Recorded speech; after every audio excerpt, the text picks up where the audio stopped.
hello! Une fois n'est pas coutume, je vous accueille sur ce nouveau carnet de lecture en ce jeudi 3 mars. Et normalement, je commence mes carnets de lecture le lundi. Mais là, comme j'ai fait un challenge 7 jours 7 livres, je vous mets le petit i si vous voulez aller voir, puisque d'ici là, ça sera monté, ça sera disponible. Du coup, je vous accueille plutôt en ce jeudi et on fera... je ferai le challenge jusqu'à la fin de semaine prochaine, je pense. J'espère que vous allez bien. Il fait pas très beau aujourd'hui. Je suis un peu en mode j'ai froid. J'ai envie d'aller au lit sous ma couette. Maintenant, il faut que j'aille bosser. Là, c'est la fin de ma pause. Je viens juste ouvrir ce carnet de lecture en vous disant un petit peu ce que je compte lire dans les prochains jours. Déjà, je suis en train... J'ai commencé, tout juste. Le livre qui est sorti l'année dernière de Gringe. L'année dernière, oui, peut-être. Là, c'est le format poche chez HarperCollins. Et donc, c'est Ensemble, on aboie en silence de Gringe qu'il a écrit avec l'aide de son frère, en fait, qui est schizophrène. En fait, c'est une écriture à eux deux. Et je sens que je vais beaucoup aimer. Je suis très intriguée de ce qu'il en est. Voilà, donc je vais voir ça. Ensuite, je compte lire ce week-end, après avoir lu celui-là, je vais lire le premier tome de la saga des Casalets qui s'appelle Été anglais. Le printemps arrive, mais moi j'ai envie de lecture de saga familiale en Angleterre. Je ne sais pas trop si ça va me plaire, mais on va aller dedans, se plonger, voir si ça fonctionne. Voilà tout ce que j'ai à dire. Sinon, j'ai à commencer la lecture commune de Brothers de Yu Hua et je pense que j'enchaînerai avec, ou non, je ne sais pas en fait encore, parce que au départ j'avais dit j'essaierai de suivre le rythme de lecture, et en fait je me connais, à force je pense qu'il va falloir que je commence à apprendre quelle lectrice je suis, c'est que je n'aime pas lire deux choses en même temps, donc je pense que si je le commence, je le lirai d'un seul coup. Donc, comme je sais que la lecture commune, parce que ça c'est une lecture commune en fait qu'on a prévu de commencer ce week-end, je vais pas commencer celui-là d'abord. Je vais d'abord lire celui-ci et ensuite, peut-être que j'irai vers celui-là ou vers un autre. Je ne sais pas, on va voir. Et puis sinon, j'ai des mangas qui sont prévus. On a pris à la bibliothèque toute la saga, enfin non, le début de la saga Somalie, L'Esprit de la forêt. Je ne sais plus si j'ai lu le premier. Donc je vais y relire le premier, je vais voir ce qu'il en est. J'ai aussi le troisième tome de Une sacrée mamie qu'on a pris à la bibliothèque. Je vais lire certainement le numéro 4 de Demon Slayer pour faire plaisir à mes enfants. Et le dernier de l'Atelier des sorciers. Voilà ce que j'ai prévu de lire. Je pense que la semaine de lecture, enfin là elle est déjà bien engagée, mais on va dire sur ce vlog c'est ce qui sera peut-être lu, parce que vous savez que des fois ça change. Il va falloir que je tourne aussi un book haul parce que j'ai acheté des livres et il faut que je vous montre ce que j'ai acheté. Voilà, donc j'ai très envie, mais j'en ai d'autres qui arrivent en fait. J'ai un peu craqué là. En même temps, on ne peut pas toujours être hyper rigoureux. De temps en temps, il faut savoir se faire plaisir, moi je dis. Donc je vous laisse là, je vous dis à plus tard pour vous dire ce que j'ai pensé de ces différentes lectures. Et puis voilà, à plus tard.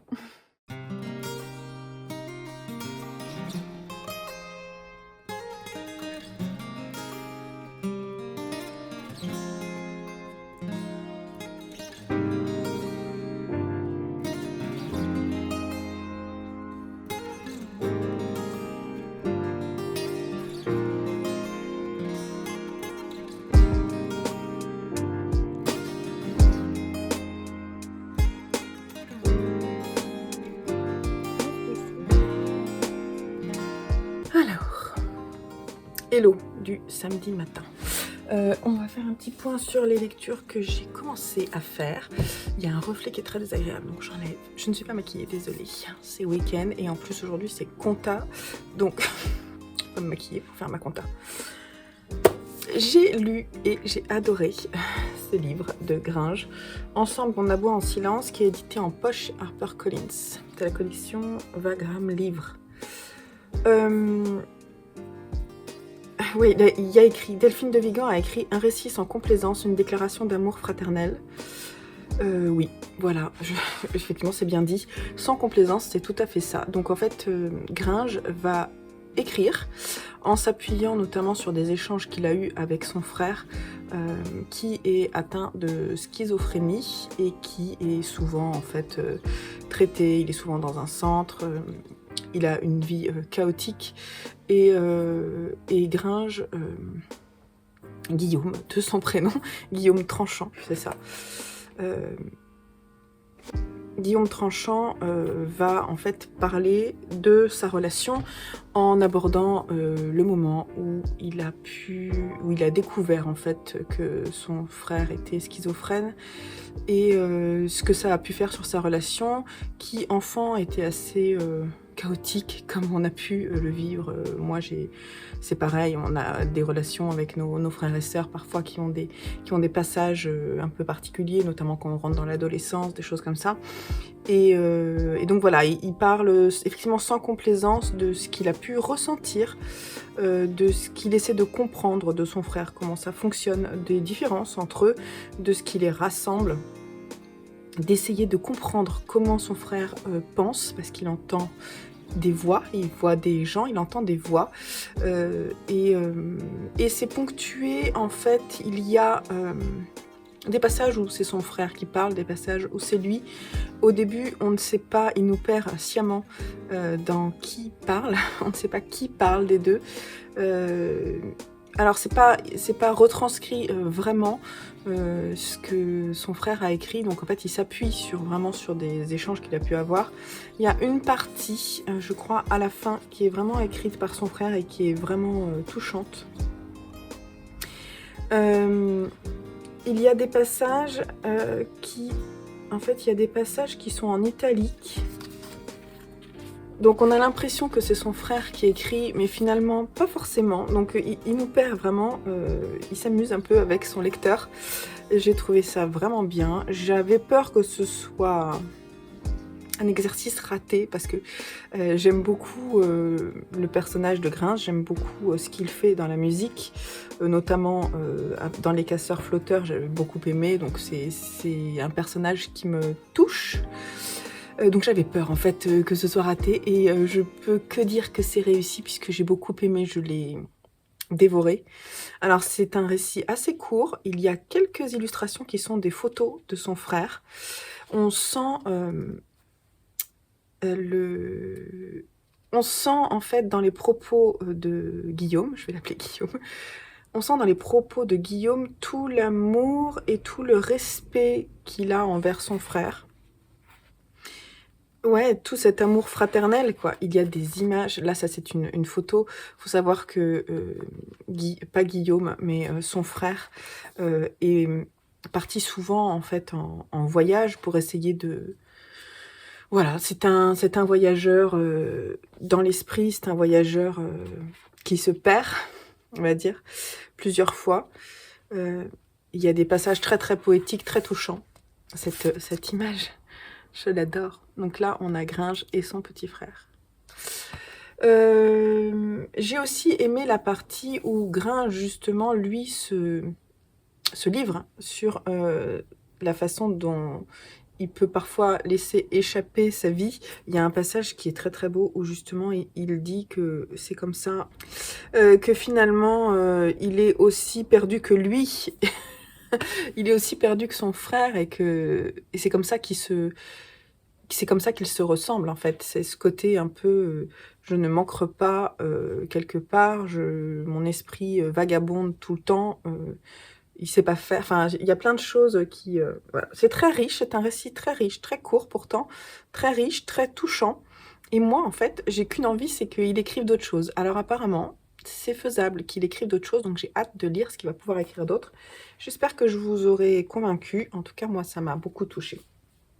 Alors, j'ai commencé à lire, enfin, j'ai lu le premier tome de Somalie et L'Esprit de la forêt de Yako Gureishi, et c'est aux éditions Komiku qu'on a emprunté à la bibliothèque. J'ai eu du mal à rentrer dedans parce que c'est un tome qui est vraiment très introductif, notamment le début, qui est lancé comme ça, cette rencontre qui n'a ni queue ni tête entre cet esprit de la forêt et ce petit garçon ou petite fille qui est un enfant humain. Les humains ne sont quasiment plus sur Terre. Donc il y en a quasiment plus. Et ce golem qui est en fin de vie, il lui reste plus beaucoup de... Il lui reste quoi, une année à vivre, mais il l'a pas dit à Somali, mais on l'apprend. Il va essayer en fait de sauver cet humain et de le ramener près des siens pour qu'il puisse survivre et que... voilà. Alors normalement, il est censé s'occuper d'une forêt et veiller sur une forêt, mais il laisse de côté cet objectif qui lui est propre pour sauver cet enfant.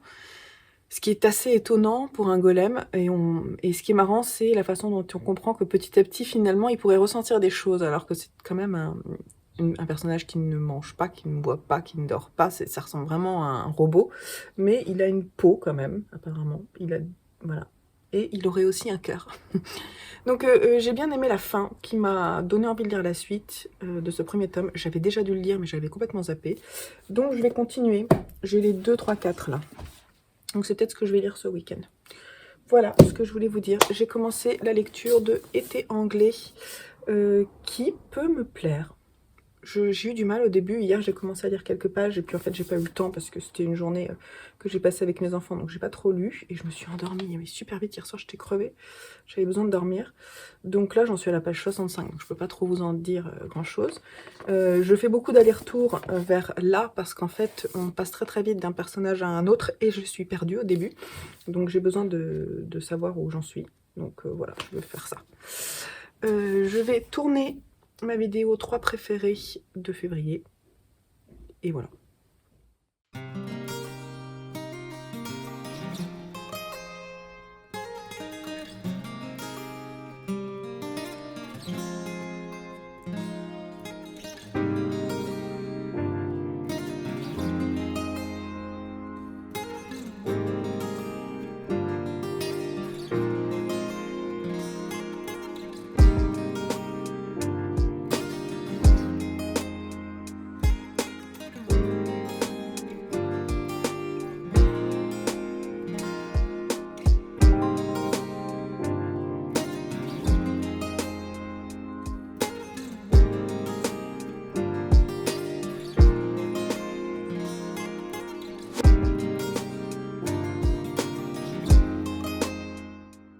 Hello du jeudi matin, j'espère que vous allez bien.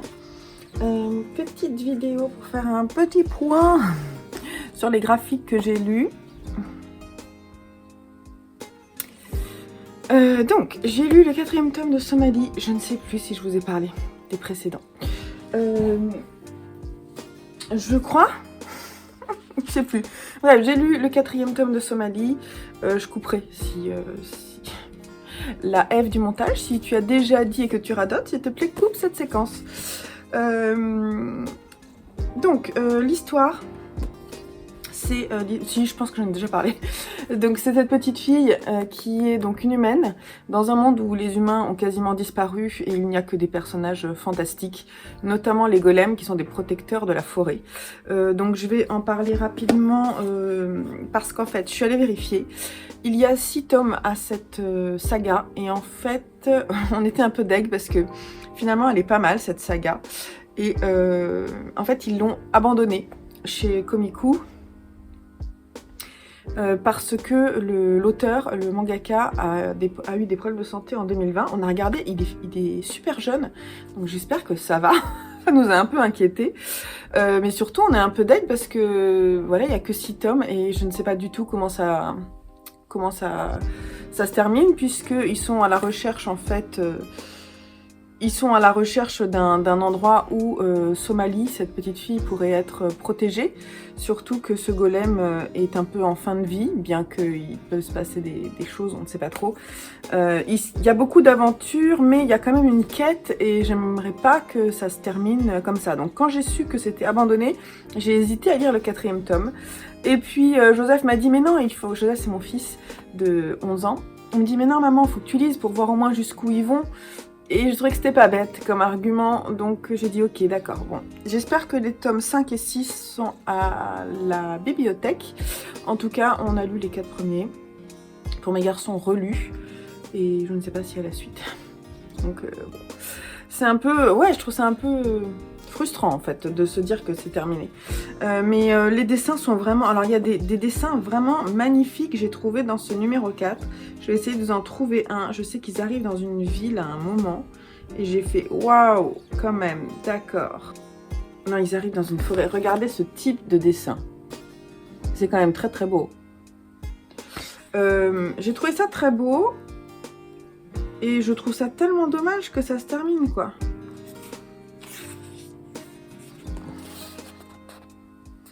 Il y a beaucoup de détails. Vraiment beaucoup de détails. C'est un dessin très précis. Et j'aime beaucoup ça, en fait, moi, quand les dessins sont...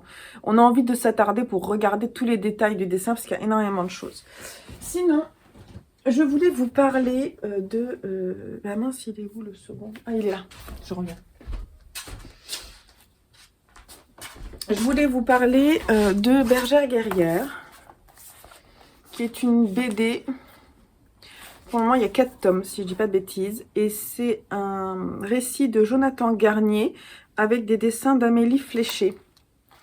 C'est une BD qui est sortie, je crois, en 2018, si je ne dis pas de bêtises. 2017 pour la première. Je l'ai lu la journée du 8 mars. J'ai pas fait attention, mais finalement, je trouve que c'est une bonne lecture du 8 mars pour la journée de la femme. Puisque là, on est dans un monde où, il y a 10 ans, les hommes sont tous partis en guerre et ils ne sont jamais revenus. Et donc, ils se retrouvent, on est dans un village où il n'y a quasiment que des femmes, excepté certains hommes et enfants, garçons qui résistent et qui étaient soit trop malades, soit trop vieux, donc qui sont restés. Mais finalement, tous les hommes en âge adulte sont partis. Et en fait a été mis en place par les femmes du village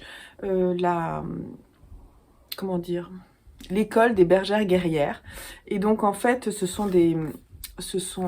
un village où il y a beaucoup de bergères tout simplement. Et donc les jeunes filles sont initiées au combat. Et elles choisissent, en fait, quand elles sont toutes petites, on leur propose elles rencontrent en fait des boucs, et le bouc choisit sa guerrière. Et donc il y a une initiation qui est faite comme ça, et on va suivre le personnage d'une petite fille en particulier qui s'appelle comment? Comment s'appelle-t-elle?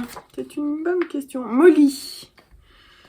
Molly qui vraiment en veut. Elle veut vraiment devenir une bergère guerrière. Elle a ça dans le sang. D'ailleurs, sa mère aussi est une des chefs en fait de la troupe des bergères guerrières.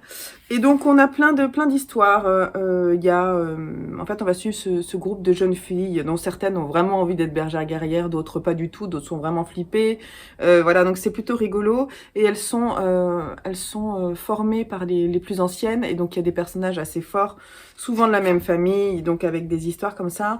Molly, elle a un copain qui est un garçon, et qui a très envie de faire partie des bergères guerrières. Donc on va suivre également son insertion ou non dans cette histoire. Et voilà, donc il y a plein d'aventures avec des animaux un peu fantastiques. Donc on est vraiment dans le fantastique. Et le second tome... Alors le premier tome, j'ai trouvé que ça pas mal. Alors là où tout le monde disait qu'il y a des super dessins, tout ça, j'ai pas été super sensible au dessin, moi, finalement. C'est vrai que l'univers est très affirmé, ça on peut pas dire le contraire. Je peux vous montrer quelques planches. Les traits des personnages sont vraiment très affirmés. Il y a des très belles couleurs. Je trouve que c'est vraiment un univers très riche. C'est rigolo. Il y a des passages vraiment marrants. Et il y a beaucoup d'aventures. Donc je comprends, moi, mon fils Joseph, justement, adore. J'ai vraiment préféré le second tome qui ancre un peu plus l'histoire, et du coup c'est vrai que la formation est déjà un peu avancée, donc elles ont plus de courage, elles ont plus d'envie, il se passe vraiment des choses, je ne vais pas vous raconter parce que je vous laisse découvrir l'histoire, mais il se passe vraiment des choses assez fortes, et donc l'aventure est très présente dans ce numéro 2, et elles prennent plus de risques et elles se posent des questions, voilà, il y a plus de... Je trouve, c'est plus riche, quoi. Voilà, donc j'ai bien aimé. C'est pas un coup de cœur, mais j'ai bien aimé. Je crois qu'il y a 2 autres tomes qui sont sortis, donc on va essayer de voir quand est-ce qu'on achètera la suite, parce que c'est vrai que c'est plutôt chouette. Et voilà. tout ce que je voulais dire. Sinon, je suis en train, toujours, de lire Été anglais de je sais quoi, Elizabeth Jane Howard. Et donc ici on est, c'est quoi, c'est les éditions La Table Ronde. C'est très long à lire, je trouve, c'est très long, et en plus comme je suis un peu crevée cette semaine, je m'endors dessus. Donc je suis à la page 350, il y en a à peu près 500 si je dis pas de bêtises. Ouais, j'aimerais bien essayer de le finir rapidement, quoi. Là on est jeudi. J'aimerais bien essayer de l'avancer un peu aujourd'hui. Je sais pas quand est-ce que ça va être possible. Et mais c'est pas mal. L'histoire est intéressante. C'est pas évident de s'approprier tous les personnages. Je vous en parlerai à la fin. C'est pas évident. Je fais beaucoup d'allers-retours avec heureusement cette double page. Alors c'est surtout cette page-là qui m'intéresse. Mais cette double page parce que des fois j'ai du mal à savoir. J'avais du mal à me souvenir quel est l'enfant de qui. Les personnages principaux, ça va, les parents, les adultes, on va dire, mais les enfants, je mélange. Mais voilà, mais il y a des personnages que j'aime beaucoup. On s'attache, c'est pas mal écrit. C'est pas génialissime, mais c'est pas mal écrit. On est bien dans une ambiance, voilà, ça sonne, excusez-moi. Ok, je suis descendue, je suis remontée, donc c'est un colis. Un colis intéressant, parce que je pense qu'il y a des livres dedans. Donc pour terminer, oui, je vous disais que on ressent bien l'ambiance anglaise avant la Seconde Guerre mondiale, et dans une grande maison bourgeoise avec plein de familles qui se retrouvent dans le Sussex pour les vacances. Et c'est très très chouette, c'est assez frais, j'avoue, c'est plutôt pas mal. Franchement, ça me plaît plutôt bien, mais c'est un peu... Il y a un côté un peu lourd quand même, je sais pas comment expliquer. Non, c'est pas mal, hein, mais enfin, peut-être, ou alors c'est le côté un peu superficiel de certaines personnes qui peut totalement m'énerver. Et surtout, je me demande où est-ce qu'on va aller, quoi. Est-ce qu'on va aller plus loin? Bref, je viendrai vous en parler quand j'aurai terminé.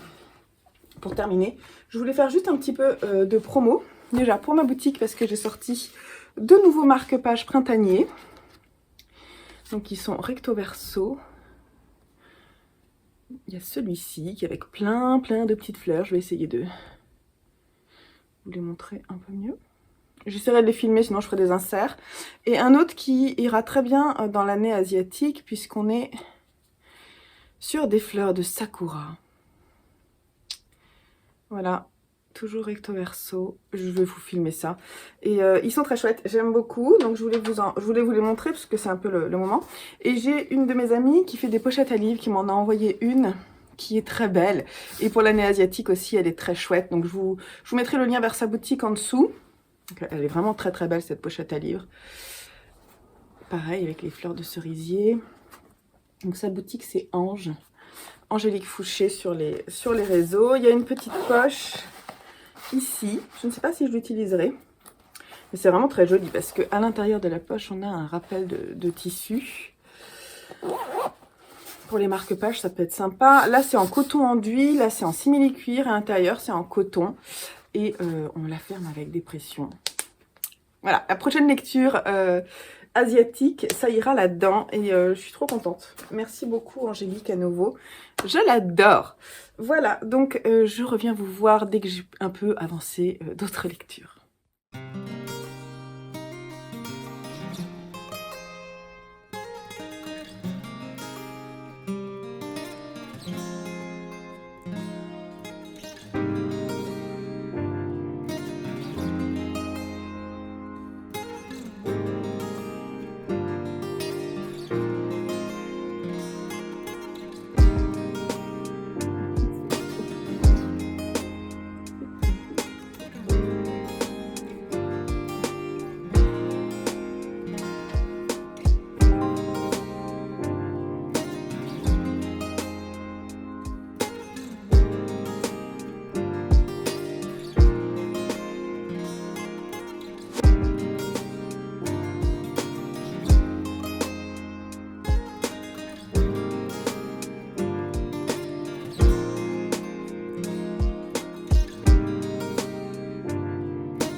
Hello, hello du lundi matin, j'espère que vous allez bien. Je viens clore ce carnet de lecture, j'ai pas mal de petites choses à vous dire.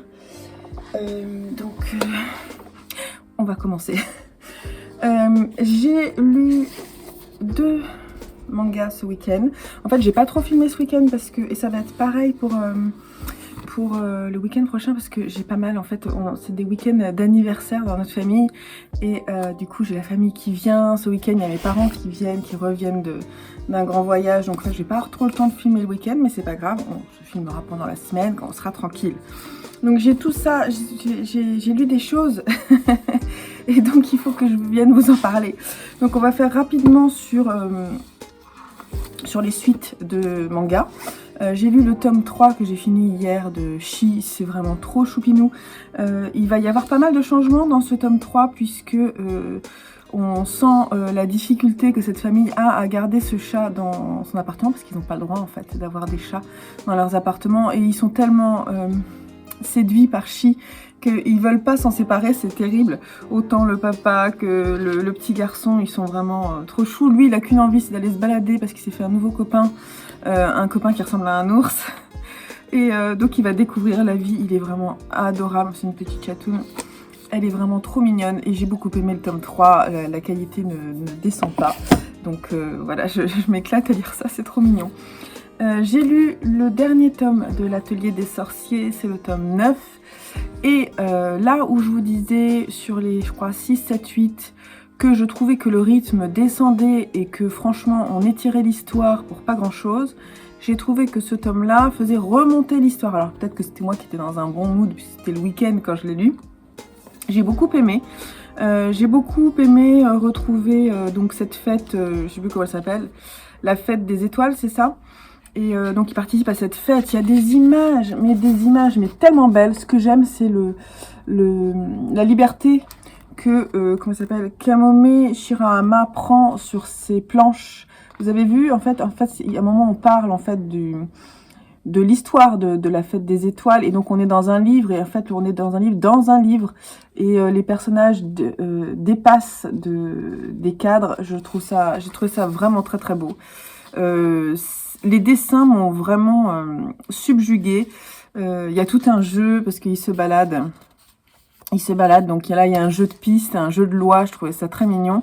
Il y a beaucoup d'inventivité. On apprend. Il y a des nouveaux personnages qui arrivent, mais ils sont particulièrement intéressants. Donc notamment la garde qui n'a pas le droit d'utiliser la magie. Moi, le personnage qui est là, oh, qu'est-ce qu'il est beau! Ah gros crush de ma part sur ce personnage. Là, il aborde quand même il y a quand même une notion qui est importante, qui est comment ça s'appelle, les abus sexuels en fait, sur les enfants. Donc attention, si vous voulez pas le faire lire à quelqu'un, si vous voulez pas le faire lire à vos enfants ou vous-même ne pas le lire, attention, le sujet est abordé. Alors il est abordé d'une façon, c'est pas lourd en soi, mais c'est quand même très intelligent la façon dont le sujet est abordé. Donc pourquoi pas, moi je trouve que justement pour nos enfants c'est bien, c'est bien qu'ils lisent ça.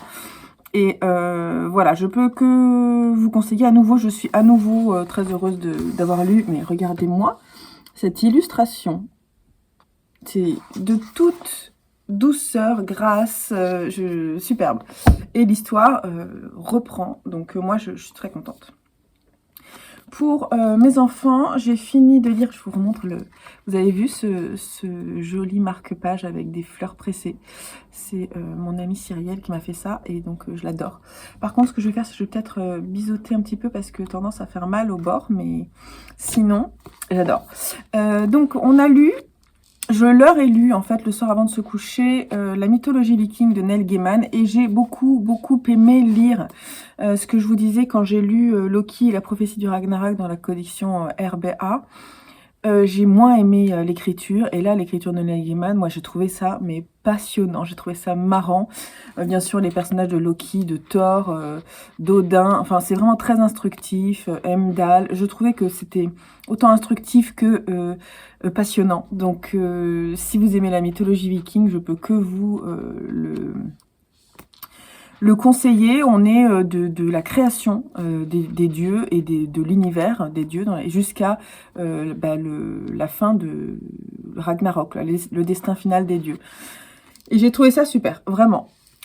Notamment la fin, j'ai trouvé ça vraiment, vraiment top. C'est super intéressant, quoi. On a envie d'en savoir plus tout le temps. Je trouve ça génial. Et sinon, j'ai lu cette bande dessinée. Alors, gros coup de cœur pour cette bande dessinée.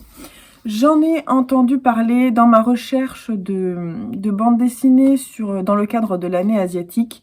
J'avais envie vraiment d'une immersion dans des dessins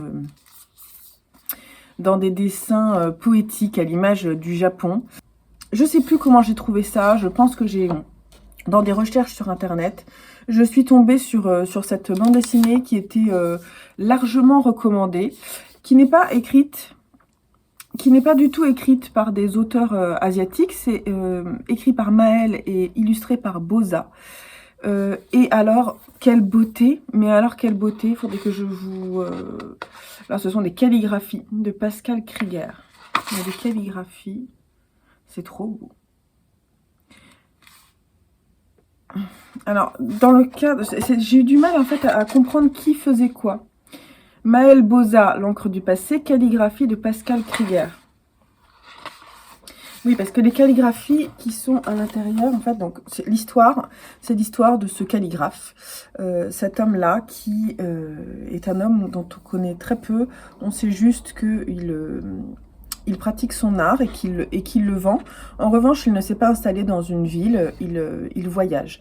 Et dans le cadre de son voyage à Edo, il va s'arrêter dans un village et il va rencontrer une jeune fille qui peint, dès qu'elle a un moment, elle peint, vous voyez, elle peint ce genre de choses avec de l'encre. Il va tomber sous le charme de cette petite fille et il va décider de l'emmener avec lui à Edo. C'est Edo, hein, c'est ça la ville. Et il va commencer à la former pendant le voyage et puis il va l'emmener en fait chez un ami à lui qui est peintre pour lui demander de la prendre comme apprentie.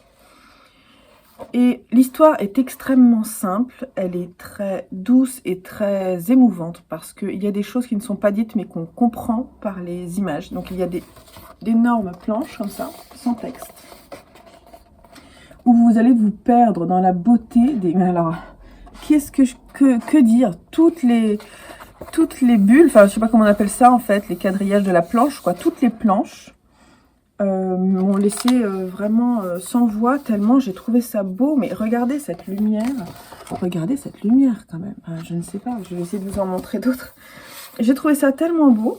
Là où les traits des personnages n'étaient pas forcément particulièrement beaux, mais c'est pas ce qu'on attend. Vous voyez, je trouvais que les personnages n'étaient pas forcément beaux. En revanche, les paysages et les dessins, je vais essayer de vous montrer. Là, on arrive sur la ville. Voilà, c'est ça, c'est la ville d'Edo. Regardez-moi ça. Donc, ils sont là. J'adore la différence de couleurs. Bon, bref, j'étais vraiment en admiration devant toutes les planches. Je pense que ça va vraiment être un très beau... c'est un graphite dans lequel je vais me replonger avec bonheur. J'ai trouvé qu'il y avait des points de vue en plongée énormément, en plongée, contre-plongée. On change d'angle très très souvent. Et ça m'a beaucoup plu. Ça m'a beaucoup plu. L'histoire, elle est intense. Elle est douce et elle est sobre, mais alors extrêmement poétique. Je n'ai pas été émue, mais en fait j'ai été emportée dans cet univers et complètement subjuguée par les images. Je ne peux que vous conseiller, j'ai trouvé ça vraiment superbe. Voilà. Bref, gros coup de cœur pour le graphisme de cette BD. l'encre du passé, que je vous conseille. Et pour terminer, j'ai lu toute la semaine dernière, et ça a pris son temps, le premier tome de la saga des Casalets de Elizabeth Jane Howard, et la maison d'édition, c'est La Table Ronde. Ce livre qui m'a été donné par mon amie Sylvette, qui elle n'avait pas forcément trop apprécié, je crois. Je ne sais plus vraiment précisément pour quelle raison, tu nous diras Sylvette si tu regardes cette vidéo. Je crois que tu avais eu du mal à accrocher tout simplement à la multitude des personnages, je peux comprendre. Alors, ça n'a pas été facile. La première partie, j'ai eu du mal. Alors, ça se lit très bien, c'est très fluide, très agréable, c'est bien traduit, il n'y a pas de souci. On est à la veille de la Seconde Guerre mondiale en Angleterre, dans une famille bourgeoise, dans des familles bourgeoises qui font tous partie de la même famille. Donc, on a le père et la mère qui sont âgés, donc la Duche et le Brig, qui sont très âgés, qui vivent dans le Sussex avec une de leurs filles, Rachel, qui vit seule, qui n'a pas été mariée, qui est, je sais pas, je dirais qu'elle a elle a 35 ans, 40 ans, quelque chose comme ça. Et ils ont également 3 fils, Hugh, Edward et Rupert, qui, eux, ont déjà fait, il y en a 2, les plus âgés, ont déjà fait la Première Guerre mondiale. Il y en a un qui est revenu estropié, l'autre qui est revenu comme une fleur. Et puis le plus jeune, lui, n'a pas fait la guerre, il était trop jeune à cette époque-là, et il est artiste peintre. Il a perdu sa femme, et il s'est remarié avec une toute jeune femme, alors qu'il avait des enfants de sa précédente femme. Donc en fait, on va suivre d'abord chaque famille, alors on est à Londres, je crois, et chaque famille dans sa ville, avant qu'ils se retrouvent tous dans le Sussex, dans leur maison d'été. Alors la première partie, on est en 1937, le conflit qui approche est sous-entendu, mais pas trop... pas énormément, on va dire. Et puis on va les retrouver ensuite, un an après, en 1938, et là, vraiment, on sent que la guerre est aux portes du temps, quoi, que ça va vraiment arriver bientôt. Et d'ailleurs, ils vont chercher des masques à gaz, voilà, il y a l'annonce, et ils commencent tous à se demander ce qui va se passer. Donc on sent vraiment il y a une tension historique, et sur le fait de savoir qui dans la famille va devoir aller se battre s'il y a conflit. Mais alors, c'est assez intéressant, notamment dans la deuxième partie. Je trouvais que c'était vraiment très intéressant la façon dont c'était abordé. Mais vraiment, la grande première partie qui est hyper introductive, c'est de connaître ces personnages. Et on fait beaucoup d'allers-retours, c'est-à-dire que, vous voyez, il n'y a pas de chapitre, mais par exemple, je vais vous montrer. Vous voyez, là, on a un encart. Et là, vous voyez, on a tout de suite, à la page d'après, un autre encart. Et là, on part sur un autre personnage. Et là, on repart sur un autre personnage. Et on navigue autant dans les différentes familles, avec les parents, les enfants, et on a aussi les domestiques, notamment dans la cuisine de la maison du Sussex. Mais on a vraiment tous les domestiques, les femmes de chambre, comment ça se passe. Mais moins, alors on s'attarde quand même plus sur la famille bourgeoise, la famille quoi, et puis moins sur les domestiques quand même. Si vous vous attendez à voir vraiment les histoires au sein des différentes personnes, par exemple le jardinier, tout ça, non, vous n'allez pas avoir ça. C'est moins abordé que les problématiques vraiment familiales. Voilà. Et donc, j'ai bien aimé. Franchement, j'ai mis du temps à lire parce que c'est vraiment un beau bébé. C'est écrit petit, et ça n'a pas été facile de se plonger dedans. Et encore à la fin, j'avoue que moi j'ai eu des difficultés, et encore je pense maintenant, j'ai des difficultés à savoir si Polly c'est la fille de Hugh ou la fille d'Edward. Vous voyez, j'ai encore... Bon, je pense que je suis pas très douée avec les prénoms. Je pense que visuellement, par exemple, si c'était adapté au cinéma, ça marcherait très bien. Voilà, je sais pas du tout si c'est le cas. Mais ça m'a bien plu, ce qui fait que je vais continuer la saga. Et oui, je pensais pas, hein, parce que franchement, je partais pas gagnante sur cette histoire. Mais j'ai bien aimé la plume. Je trouve qu'il y a des thématiques intéressantes qui sont abordées, notamment l'homosexualité d'un des personnages. Il y a de l'adultère, il y a aussi la dépression qui est abordée. Il y a le statut de la femme à cette époque-là, tout ce que ça engendre, le fait qu'on laisse sa carrière professionnelle de côté pour pouvoir vivre en ménage. Le fait de se sentir obligé d'avoir des enfants, la contraception, c'est aussi un sujet qui est beaucoup abordé. Les femmes n'ont pas forcément envie d'avoir autant d'enfants et quand elles se retrouvent enceintes, notamment à plus de 40 ans, il y en a une où ça lui pose vraiment problème. Et le père, lui, trouve ça tout à fait normal. Il n'y a aucun souci, il n'y a pas de raison de ne pas vouloir cet enfant passer cet âge-là. J'ai trouvé que c'était très intéressant, ce sujet-là. Voilà, il y a beaucoup de choses. La façon dont les personnages sont tellement différents dans la fratrie. Et j'ai trouvé qu'elle écrivait bien d'une certaine façon parce qu'il n'y a pas de... elle va nous analyser les personnages, certes on sait lesquels on doit préférer, mais chacun a son histoire de vie et il est plaisant de tous les suivre. Et puis de voir grandir aussi les personnages... enfant, je trouve ça chouette. Bref, j'ai trouvé que c'était bien écrit, ça m'a bien plu, c'était assez frais, mais j'ai eu du mal à rentrer dedans. Vraiment, je vous conseille de passer la première partie avant de vous dire, bon, c'est un peu la galère, ou j'arrête, ou alors je continue. Et la première partie s'arrête genre à la page 250, quoi. Elle est là, la première partie. Moi, passer cette partie-là, après, je suis allée beaucoup plus vite. J'avais envie de savoir vraiment ce qui allait se passer. Et voilà, donc j'ai beaucoup aimé. Le truc, c'est que ce qu'il faudrait vraiment, c'est que je me procure la suite assez rapidement parce que j'ai peur de perdre les personnages. Je pense que ça doit être chouette. Je sais pas, en fait, si elle fait un bond dans le temps, si on est dans la guerre après, puisque là, vraiment, on est fin de l'été 1938. J'aimerais savoir... Voilà. C'est possible que je me le lise la suite cet été. Il faudrait que je le trouve, quoi, et puis pas trop cher, parce que je n'ai pas forcément envie de mettre des 1000 et des 100 là-dedans, mais j'ai bien aimé, vraiment, ça m'a bien plu. Donc je vous le conseille. Qu'est-ce que je peux vous dire d'autre? Je crois que c'est bon. Voilà, je crois qu'on va clore ce carnet de lecture ici. J'espère que ça vous aura plu. Là, j'enchaîne avec une semaine à 1000. Donc ce ne sera pas un carnet de lecture. J'ai envie de le voir un petit peu différemment, les challenges littéraires. Cette semaine est une semaine à 1000. Même si ce week-end, ça risque d'être difficile pour moi de lire puisqu'il y aura la famille à la maison. Donc je ne sais pas trop. Je vais essayer de carburer cette semaine, mais... on va voir, peut-être que ça sera un flop cette semaine à 1000, on va voir. Ou alors je triche, je mets quelques mangas. Enfin bon, vous verrez ça pour la prochaine vidéo. Faut que je passe aussi, j'ai un book haul aussi qui va sortir normalement. D'ailleurs, j'en ai un autre déjà qu'il faudrait que je tourne. Oups. Bon, allez, je vous laisse là. Je vous souhaite une très belle semaine de lecture. Et puis on se retrouve très vite sur la chaîne. Portez-vous bien. Bye bye.